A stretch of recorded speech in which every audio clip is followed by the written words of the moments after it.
बहुत दिनों से मैंने कोई अच्छी चीज़ नहीं सुनी। मैं पाकिस्तानी गाने सुनता हूँ, मैं हिंदुस्तानी गाने सुनता हूँ, मज़ा नहीं आ रहा है। आज मैंने तुम्हारा गाना सुना, ये उदासी कहाँ से आती है, जीती रहो। बहुत अच्छा गाया है। एक गाने वाली थी जॉन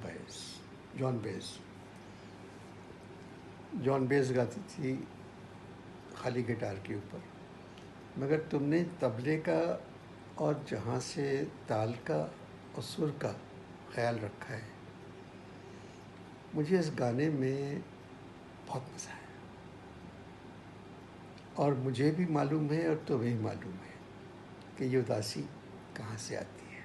जीती रहो।